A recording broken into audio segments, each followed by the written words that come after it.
টানটানা আইসা পড়ছি Saint Martin pro max দ্বীপে। ইদানিং সবাইরই দেখতেছি বন্ধু বান্ধব নিয়ে বিভিন্ন জায়গায় গিয়ে ইফতার পার্টি করতে। আমার তো আর বন্ধু বান্ধব নাই, তাই তো একা একাই চলে আসলাম সেন্ট মার্টিন প্রো ম্যাক্স দ্বীপে ইফতার করার জন্য। যাই হোক, ইফতারের সময় প্রায় হয়ে এসেছে, ইফতারের আয়োজন শুরু করা যাক। প্রথমেই চাদরটা ভালোভাবে বিছিয়ে নেব, যেটার উপরেই সবকিছু পরিবেশন করতে হবে। এরপরে প্রথমেই রেডিওটাকে ঠিক করে নেব, যেটা আমাকে কোরআন তিলাওয়াত শুনতে এবং আজান কখন হচ্ছে সেটা শুনতে সাহায্য করবে। এরপরে একটা প্লেট নামিয়ে নেব, যেটার উপরে টুকটাক জিনিসপত্র পরিবেশন করা যাবে। এরপরে আছে টাটকা আমের জুস, যেটা না হলো তো ইফতার জমেই না। এরপরে নামিয়ে নিব একটা মিনি টেবিল, যেটার উপর আমি পরিবেশন করব আমার প্রিয় খাবারটি।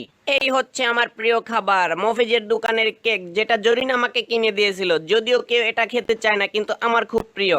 এরপর আছে টকটকে লাল রঙের একটা আঙ্গুর ফল, যেটাকে আমি খাবো কেকের সাথে। এরপরে আছে বসার জন্য একটা টুল, কারণ আমি আবার উঁচু নিচু জায়গায় বসতে পারি না। টুলটাকেও ভালো করে স্কেল দিয়ে মেপে দেখে নিতে হবে, যাতে কোনো সাইড উঁচু নিচু না থাকে। ইফতারের এখনো অনেক সময় বাকি আছে, সাথে আনা এই ম্যাগাজিন বইটা পড়েও বেশ কিছু সময় কাটিয়ে দেওয়া যেতে পারে। কেকটাকে হাতে নিয়ে রাখি, আজান হওয়া মাত্রই প্রিয় খাবারটি দিয়ে ইফতার শুরু করব।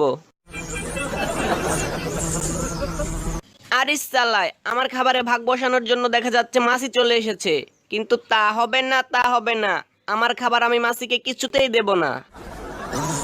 শালার মাছি নজর দিয়েছে আমার প্রিয় খাবারের উপর, দ্বারা ব্যবস্থা করতেছি। হ্যাঁ হ্যাঁ, খেল খতম, পয়সা হজম। ফন্নি মাছি এবার পড়েছে আমার পেছনে, দ্বারা তাকে ঘূর্ণি খাইয়ে ঘায়েল করব। হ্যাঁ হ্যাঁ, আটকে দিয়েছি, এবার কোথায় যাবা বাচ্চা?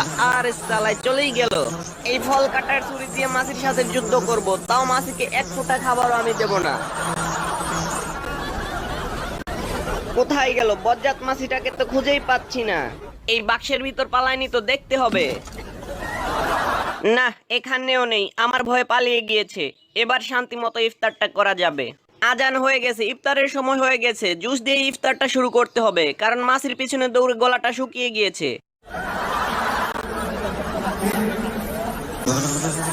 বজ্জাত মাছি জুসের বোতল এসে বসেছিল, সাহস থাকলে আরেকবার এসে বস, তোর 12টা বাজিয়ে দেব।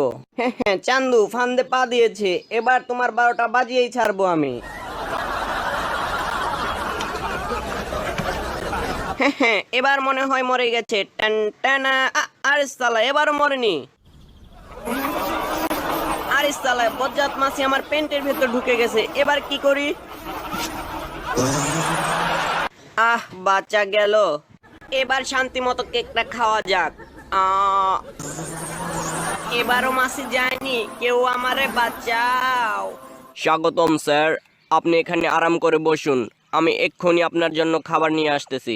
শালার চাইনিজ রেস্টুরেন্টে এসে যেই খাতির যত্ন পাইতেছি, শ্বশুর বাড়িতে যাইও তো এমন খাতির যত্ন পাই না। চাইনিজ রেস্টুরেন্টে খাইতে আসছি আর ভিডিও করবো না, সেটা কি হয় নাকি? ক্যামেরাটা আগে জায়গা মতো ফিটিং করে নেই। এই তো হয়ে গেছে। হাই ফ্রেন্ড, আমরা এখন ভাত খাবো, না মানে আর কি চাইনিজ খাবো। এই নিন স্যার, আপনার খাবার চলে এসেছে। ফন্নির ঘরে ফন্নিতে এগুলা কি দেয়া গেল? এগুলা কি মানুষে খায় নাকি? শালার চিংড়ি মাছ যেভাবে তাকায় আছে, এটা দেখে তো মনে হইতেছে যে চিংড়ি মাছই আমার উল্টা খায় ফেলবো। আর এগুলা কি দিছে? ঝিনুক পচা, যেগুলা খাওয়ার পর আগের বার কোনো মতে মরতে মরতে মৃত্যুর হাত থেকে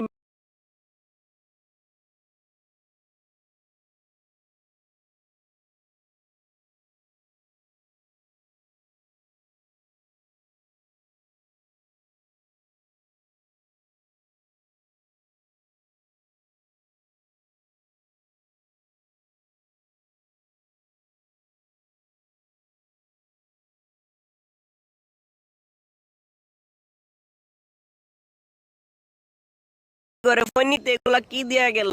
এগুলা কি মানুষে খায় নাকি? শালার চিংড়ি মাছ যেভাবে তাকায় আছে, এটা দেখে তো মনে হইতেছে যে চিংড়ি মাছই আমার উল্টা খায় ফেলবো। আর এগুলা কি দিছে? ঝিনুক পচা, যেগুলা খাওয়ার পর আগের বার কোনো মতে মরতে মরতে মৃত্যুর হাত থেকে বেঁচে ফিরছিলাম। কি ব্যাপার স্যার, খাচ্ছেন না কেন? এটাকে এভাবে ধরে এভাবে খেয়ে ফেলতে হবে। ও আচ্ছা, এইভাবে খাইতে হয়। আপনি কোনো টেনশন করেন না, আমি এক্ষুনি খাইতেছি। এইটা যেইভাবে কাপাকাপি শুরু করছে, খাওয়ার পর পেটের ভেতরে যায় হাডুডু খেলা শুরু না করলেই হইল।